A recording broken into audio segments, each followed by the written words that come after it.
Hey everybody, it's Trags and it's Wednesday, September 26th, time for episode 264 of Patriots Beat on the CLNS Media Network.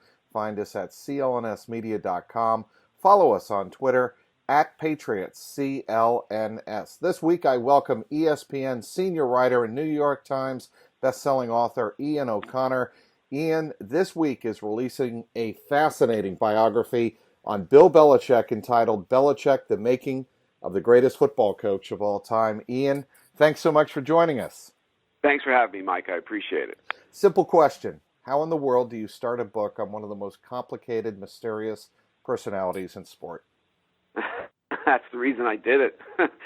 I knew it was going to take me about 3 years, Mike, and hundreds of interviews to piece it together. I also figured going in he wouldn't cooperate, which he didn't, and certainly he doesn't owe me anything, so I wasn't terribly upset about that. A little disappointed, but you just talk to as many people who have been in his amazing football life as possible, and you try to piece together the narrative. What I wanted to do was paint a full portrait of the human being and the person away from the facility at Patriot Place, and try to give the reader some insight into what made Bill Bill and how this human being became the greatest NFL coach ever. And I went to a high school where Vince Lombardi coached, and if the priests and nuns heard me say that Lombardi's not at the top of that list, they would be rather upset. But I also infamously wrote a column, you probably know this, back in 2000, saying it was a bad hire. I remember and so I've been reminded about that on Twitter and other social media platforms by Patriots fans maybe 17,000 times over the last 18 years, and rightfully so.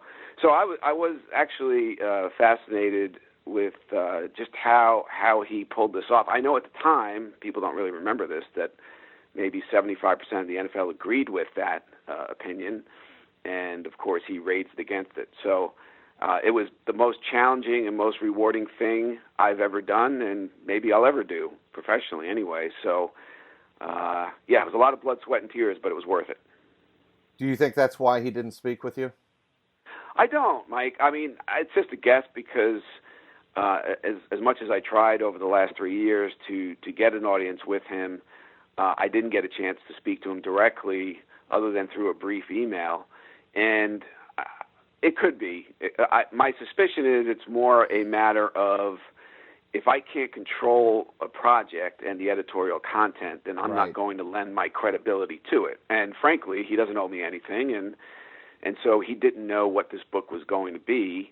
And I think ultimately that was the reason, and perhaps it had something to do with that column. And if so, I don't have a problem with that. I imagine if someone wrote a column about me 18 years ago saying that it was a mistake for the New York Daily News or Garnett or ESPN to hire me, I probably wouldn't be too thrilled with that person. I think over time I would have risen above it, but that's fine. Whatever his reasons are his reasons, and he's entitled to them. And again, when I signed up for the project, I figured that would probably be the case going in. So I'm curious, were you more fascinated at how Belichick became the coach he is today, or meaning, his youth, as opposed to how during his adult years, how he morphed into the greatest NFL coach of all time? Because to me, there's definitely a division of the two.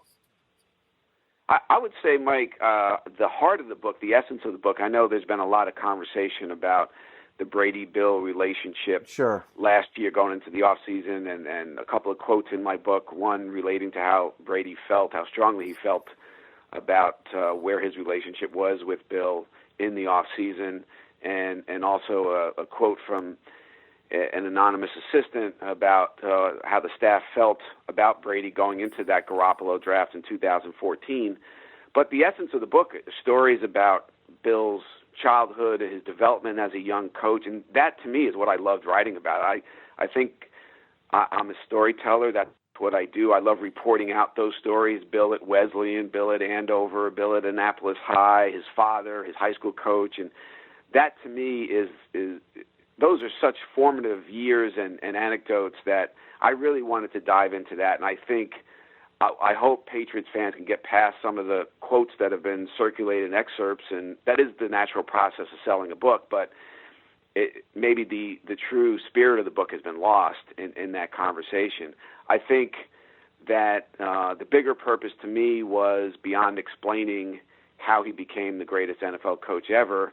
I did want to really paint that portrait of him away from the facility and his friends and those who were willing to talk to me. And Bill did ask some others not to speak to me. I think some of them, I know some of them, and they shared this with me, would love to see some of that humanity that they see away from the office at the podium in his news conferences. And one told me, he didn't want to be named, but he said that if you run into Belichick at a social setting and you're surprised at how charming and engaging he can be, it would be the equivalent of running into Steve Carell at a social setting and being surprised he's not acting like Michael Scott in The Office. So, so there are the human Bill away from work is so different from the guy that we've seen at the podium. And Mike, you're one of the few, and I mentioned this in the book, you're one of the few reporters who saw the Cleveland Bill and the Foxborough Bill, and the Cleveland Bill was, I think, far more disagreeable. Oh, absolutely. Yeah. I would absolutely the case. And I think a lot of football fans who don't remember those days would be surprised to hear that this is an improved Bill, what we saw last night or Sunday night after the loss to Detroit. And it's interesting, but I really did want to get to know that person that his friends see, that his family sees. And it wasn't easy to humanize a public figure who doesn't want to be humanized, but I think I pulled it off, and I guess I will let the reader ultimately be the judge of that. Speaking with Ian O'Connor, ESPN senior writer and author of Belichick, The Making of the Greatest Football Coach of All Time. Hey everybody, I want to tell you about a great betting service. It's called BetDSI. BetDSI.com has been paying winners for 20 years. Use your sports knowledge to make some extra cash. Go online or to their easy-to-use mobile app. They have the fastest payouts in the industry. Play, win, get paid. BetDSI offers betting options for everything. Bet on football and other major sports, reality TV, esports, virtually everything. Try live betting at BetDSI, where you can bet on every play, every drive, and every score until the final whistle blows. Use the promo code Patriots18, and for the first-time deposits, they get a 100% bonus match on your money up to $500. Once again, use promo code Patriots18, and first-time deposits get a 100% bonus match on your money up to $500. It's only a game until you bet it at BetDSI. So, you talk about Bill's development. Obviously, you can't do that without talking about his father, Steve. And what I found fascinating is you relating a story that Steve Belichick showed how far ahead of his time he was when he would not walk out of an officers club when Samuel Barnes, a black officer and future NCAA executive, walked in. And you spoke with Barnes' daughter Olga. Is that correct? Yes, I did. And what you learned from that little tome or that story, anecdote, if you will, that's a pretty significant anecdote, I think. Yeah, I do too, Mike. And again, that's the book to me, those kinds of stories. And right. I think Steve Belichick, who I did speak with on the phone twice back in the day, he was quite a man. He really was. And what he did in the military during World War II, he was stationed on Okinawa, which was going to be the staging area for the invasion of Japan that thankfully never happened. And he's in that officers club. It was all white. And one of the first black naval officers in the U.S. military, Samuel Barnes, walks in for the first time, I believe, and all the white officers walk out except Steve Belichick, who stays, befriends him. Barnes' daughter, Olga, tells me that for a short time they were roommates, but that the Belichick name is very profound in their family because her father felt Steve Belichick was one of the most unprejudiced people he'd ever encountered. So in that, now we're talking 2-3 years before Jackie Robinson at Ebbets Field. We're talking right. about 9-10 years before Brown versus Board of Ed in the Supreme Court. So he's way ahead of his time. Bill comes out of that household. He has parents who really feel a certain way, frankly, a lot of America doesn't feel.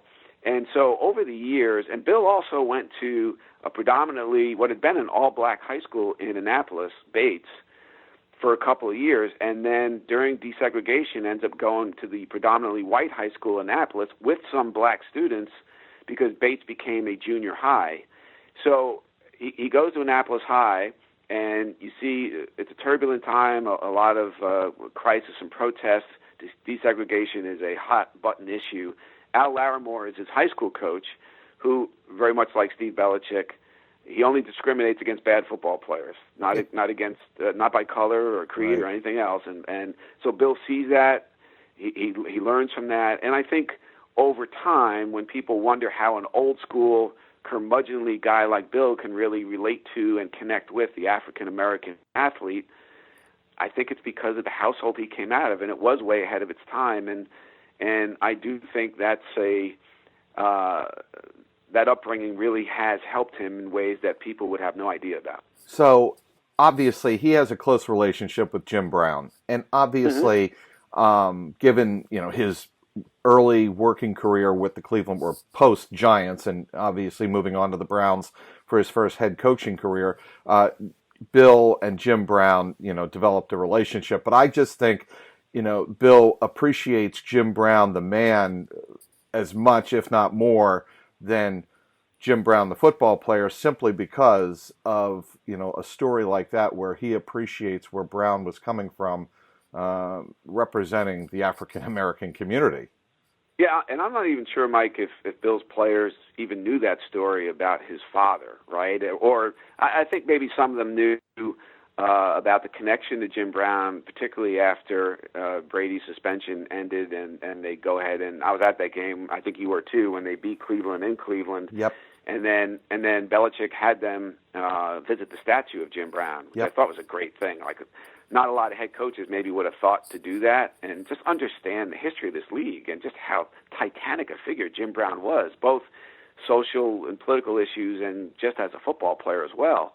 But I wonder, for instance, during the whole Trump crisis last year, so you have Belichick as a personal friend of the president.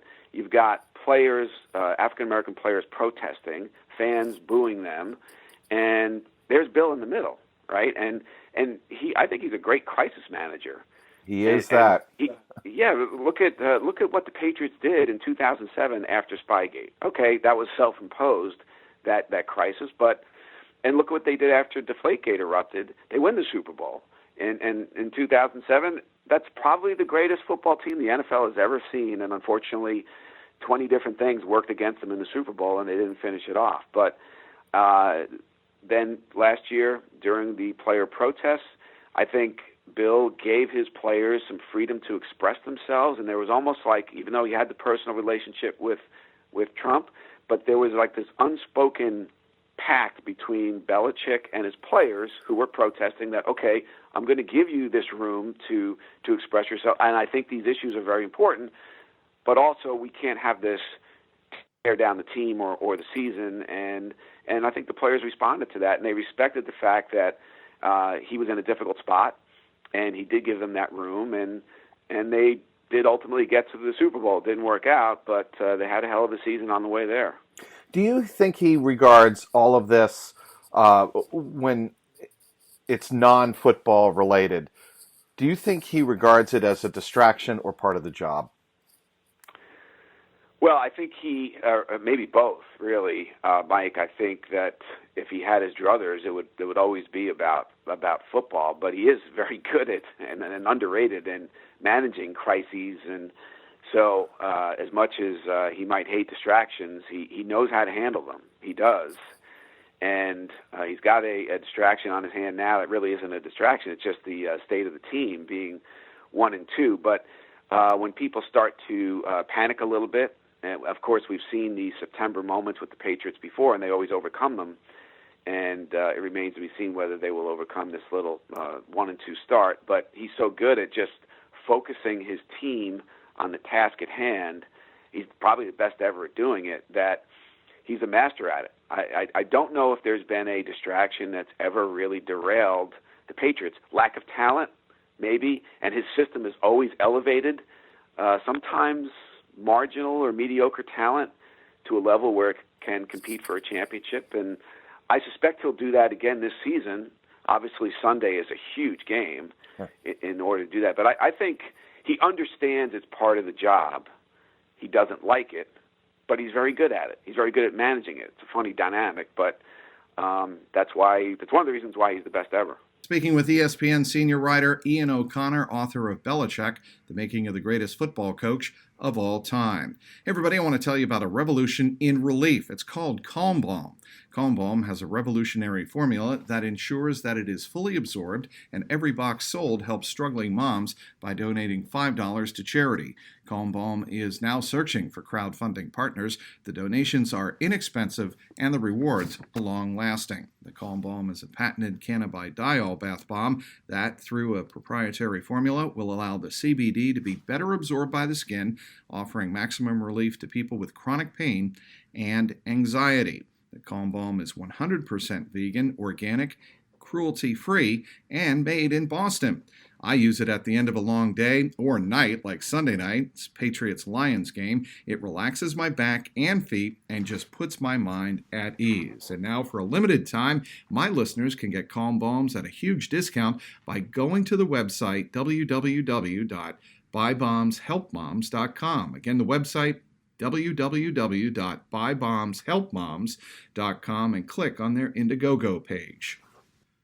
Speaking with ESPN senior writer and New York Times bestselling author Ian O'Connor, his latest book is Belichick, The Making of the Greatest Football Coach in History. And Ian, I just, we mentioned the history with Bill, and we do have to talk about the here and now, because that's part of the dynamic with Bill Belichick. And it's going to really, I think this book is going to be a talking point, as is, the story that Adam Schefter had about Rob Gronkowski, which broke on Sunday morning before the Lions game. It's all part of the equation with the Patriots. What were your thoughts when your colleague Seth Wickersham of ESPN came out with his story on the rift between Bill, Tom, and Robert Kraft last winter as you were working on this book?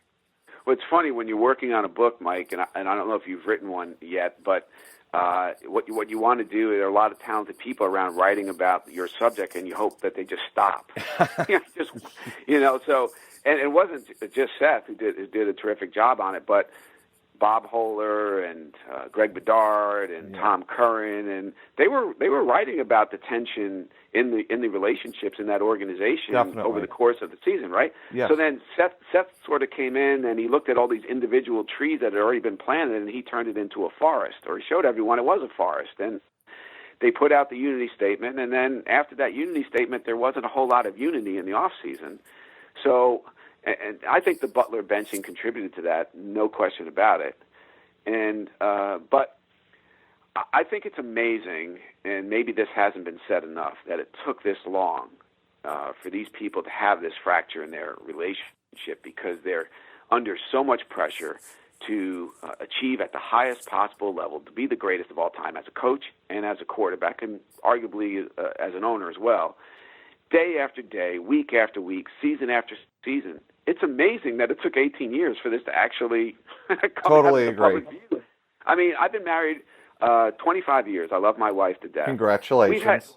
Thank you. We've had plenty of times where it, that got kind of dicey, and we've had issues and didn't talk to each other for a while. And so for Brady and Belichick to have gone that long, and it's always been a transactional partnership. The love that Brady gets inside the organization comes from Robert Kraft. With Bill, it's always been about business and the business of winning football games, and that's pretty much it. They've never gone to dinner, and that's okay. That's fine. But it just caught up to them. And I think another thing that hasn't been said enough is the way Bill has coached Brady over the years has been very unforgiving, and that's had a positive impact on the rest of the roster. If you have time, I can tell you a quick story that Absolutely. Dante Stallworth told me. He was sitting next to Randy Moss in a meeting.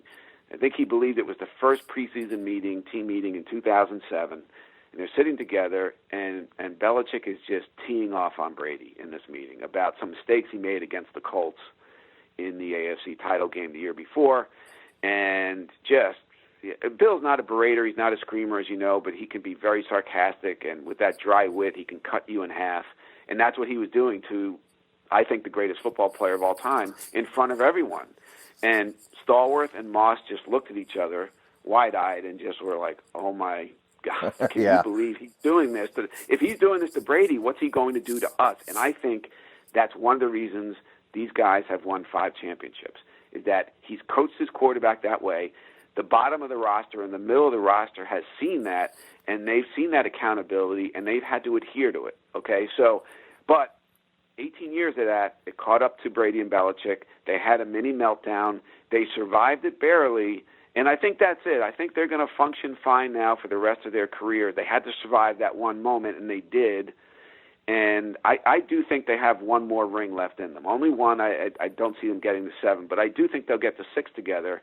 And then maybe that's where they decide to either end it, or maybe there's a 1 or 2% chance Bill says, okay, I'm going to hand it over to Josh now. Brady and McDaniels have a very warm relationship. It's brotherly, and let McDaniels try to win one with Brady. But I do think they'll get to 6. I got to tell you, Ian, Sunday night in Detroit, Tom, after the game, and I don't know how much of it you saw, he was clearly pissed. And not just upset because they lost, but you know what stuck out to me, Ian, is for the first time he questioned the coaching staff and players either on the field with him or not on the field with him in the case of James White. Did you think of that line from someone you quoted inside the organization about Tom would divorce him if possible when he was talking post-game? Because I sure did. I did a little, and I do think their relationship is functioning now. That performance in his press conference, performance is the wrong word, but the way Tom was in his press conference, it did bring some of those things to mind. And when he inspired them to trade Jimmy Garoppolo, he couldn't retire. He just couldn't. He couldn't walk away, and he knew that. So the way he, for lack of a better expression, got back at Belichick was by not showing up for the voluntary workouts. And he was the only one out of 32 starting quarterbacks who didn't show up. And Brady, as you know, is the ultimate in the gym first, out of the gym last athlete. He's the Larry Bird of the NFL. And so that was the way he spoke by his absence, by jetting off to Monaco and hanging out on a yacht with other corporate jet setters. So, but I did think of that. I also think at the end of the day, if you look at the playmakers, or lack thereof, on the roster right now, he really misses Edelman. He can't get back soon enough. It's unfortunate that Josh Gordon has the hamstring. They could have used him Sunday night, I'm sorry. And so I don't know. I don't see an awful lot of playmakers, and I believe Sunday night, no wide receiver gained more than 31 yards through the air. I think Hogan had 31 yards against Detroit. And understanding that Matt Patricia knows them better than anyone, but that I think Brady's looking around. Where are my options? Gronk is drawing so much attention from the defense, and he doesn't have Edelman. Amendola obviously is gone, and I just think he's looking for answers, and they're not there. Speaking with ESPN senior writer Ian O'Connor, author of Belichick, the Making of the Greatest Football Coach of All Time. With over 8 million users across the U.S. and Canada, Game Time is the top destination for last-minute tickets to all major sporting events, concerts, and shows. Unlike Ticketmaster and StubHub, who overwhelm you with so many choices and steps, the Game Time app only shows you the best values and makes buying tickets incredibly fast and easy. To make selecting tickets even easier, Game Time shows you an actual high-res photo of your view from the seat. Plus, Game Time Guarantee has you covered. They'll guarantee that you receive your tickets in time for the event and that they'll be valid for entry. If that doesn't happen for some reason, Game Time will locate comparable replacement tickets or give you a 100% refund. Whether you're looking for sports, music, or theater tickets, you can find all of them under one roof at Game Time. Download the app for iOS or Android. And did you know that ticket prices can actually go down right before a game or concert? Game Time is a mobile app that tracks ticket prices in real time from thousands of trusted sellers, then shows you all of the best deals. When prices drop, you can check out in 2 taps and tickets are sent directly to your phone. For $15 off your first purchase, visit usegametime.com/beat and use the promo code BEAT. Once again, for $15 off your first purchase, visit usegametime.com/beat and use the promo code BEAT. Speaking with ESPN senior writer and New York Times bestselling author Ian O'Connor. This week he has a fascinating biography out on Bill Belichick entitled Belichick, the Making of the Greatest Football Coach of All Time. Before I let you go, another story that really caught my eye was the story between Bill Belichick and Nick Saban. And I think a lot of people assume that Nick Saban and Bill Belichick are really tight, and I think they are.